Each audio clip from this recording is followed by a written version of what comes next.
Di rahasia Ferdy Sambo yang dibongkar Brigadir J dan buat Putri menangis, bapak pergi dengan si Nona. Ini adalah dendam daripada pelaku kepada almarhum. Dendamnya itu begini, ada dugaan yang disebut tadi, yang diduga pelakunya adalah si bapak. Dan si ibu menanya kepada anaknya atau yang sudah dianggap anaknya, dugaan ada perempuan lain yang diisukan cantik-cantik itu kepada almarhum. Bapak kemana, kenapa tidak pulang dan seterusnya. Oke. Diduga almarhum ini memberitahu bapak pergi ke sana, kan begitu. Makanya tidak pulang, kan begitu. Disebutkanlah satu tempat dengan si Nona atau siapalah ini kan. Fakta yang beredar ini ya menunjukkan bisa-bisa PC bisa terlibat. Karena sebelum pembunuhan tersebut ada percakapan selama 1 jam. Nah, kita tidak tahu percakapan 1 jam itu apa karena tidak disebutkan apa-apa. Apakah berisi kesepakatan, berisi tangisan, berisi pertengkaran atau apa. Tapi yang jelas sepertinya PC tahu peristiwa selanjutnya. Kalau di TKP sih sebenarnya nggak ada pertengkaran, Bang ya. Pertengkaran sama sekali. Jadi? Mungkin yang dicerita itu dari Magelangnya ini mungkin ada masalah gitu. Dan memang yang di statement Pak Mahfud itu baru keluar dari rumah itu lagi menuju rumah dinas itu sekitar jam 17:07. Iya. Jadi 1 jam lebih itulah mereka membicarakan apa yang terjadi di Magelang dan kemudian merencanakan bersama RR itu dan KM gitu. Itu yang itu sebetulnya terjadi ya. Tapi bukan dalam bentuk rekaman pembicaraan, tidak. 1 jam lebih itu didapatkan informasi bahwa mereka FS tahu secara detail apa yang dialami oleh istrinya, kemudian merancang tindakan pembunuhan itu. Ya, saya ngajar feminist human rights, jadi saya paham prinsip itu. Dan pada waktu itu bahkan saya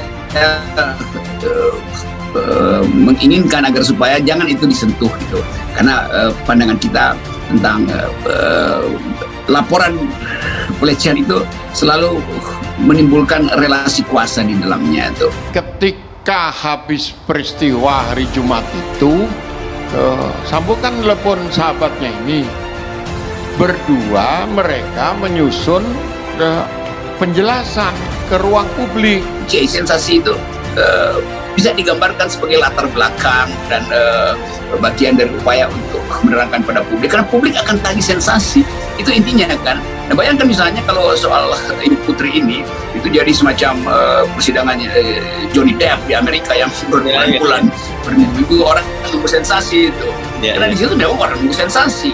Tapi hal yang kita alami sekarang filmnya ada orang yang terbunuh, ada kriminalitas di situ tuh, dan lalu dikaitkan dengan fasilitas khusus.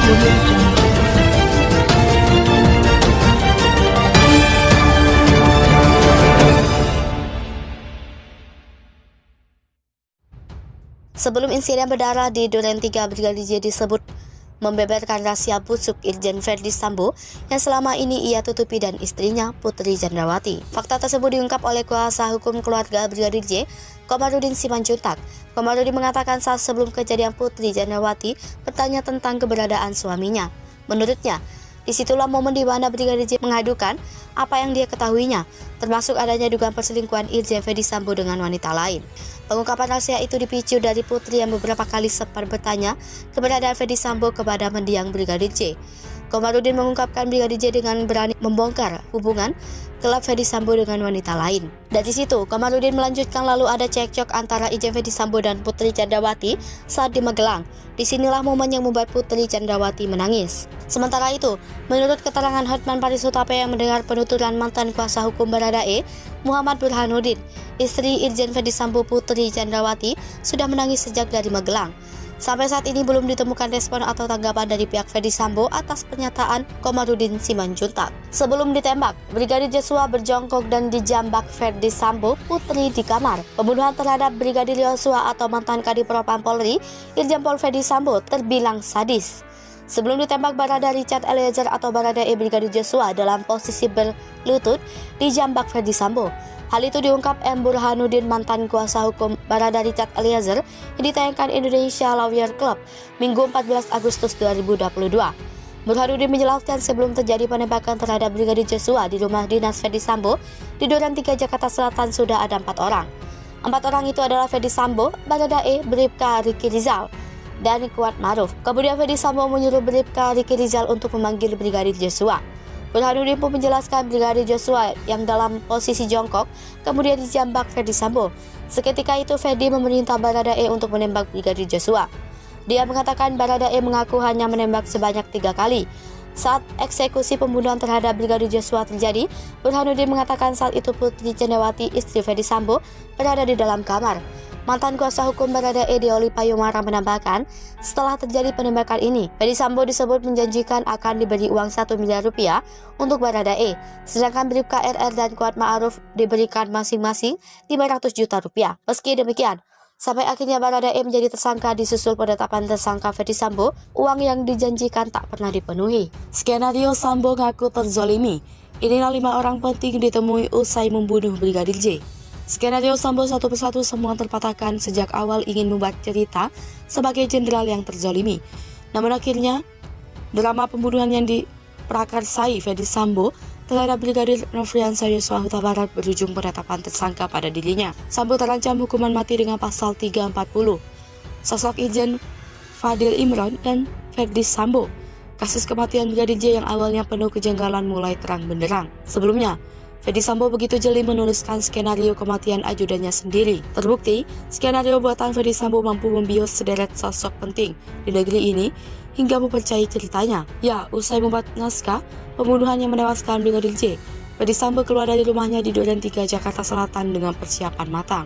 Tega menghabisi nyawa Brigadir J pada 8 Juli 2022. Ferdi Sambo lantas bergerak mendatangi beberapa tokoh kenalannya di tanggal 11 Juli 2022. Di hari itu, Ferdi Sambo mengadukan nasib pilu kebohongan hidupnya dan istrinya, Putri Cendrawati. Tak cukup hanya bercerita, Ferdi Sambo nyatanya tak ragu mengeluarkan air matanya.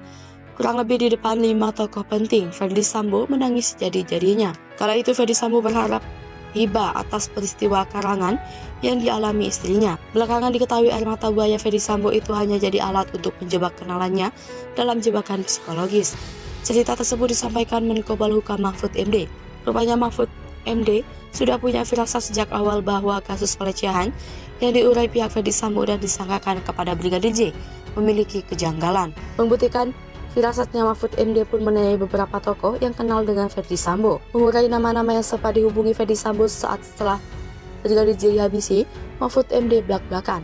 Ternyata demi melancarkan skenario pembunuhan Brigadir J, Ferdi Sambo sampai mengakui bahwa hidupnya sedang dizolimi seseorang. Tak cukup 1 orang, Ferdi Sambo bergerak dan mendatangi anggota Kompolnas lainnya. Di mana momen itu, Ferdi Sambo secara konsisten menyampaikan dialog bohongnya. Orang ketiga yang dihubungi Ferdi Sambo adalah seseorang teman Deddy Corbuzier. Sosok tersebut diakui Mahfud MD adalah orang terkenal. Selain 3 sosok tersebut, Ferdi Sambo juga mengadukan cerita karangannya itu ke Komnas HAM dan LPSK. Mengetahui hal tersebut, Mahfud MD segera memanggil Kompolnas dan Komnas HAM. Punya dugaan kuat bahwa cerita Ferdi Sambo hanya rekayasa, Mahfud MD lantas memberikan pandangan lain kepada Kompolnas. Pengakuan terbaru Ferdi Sambo, firasat yang dirasakan Mahfud MD itu nyatanya benar adanya.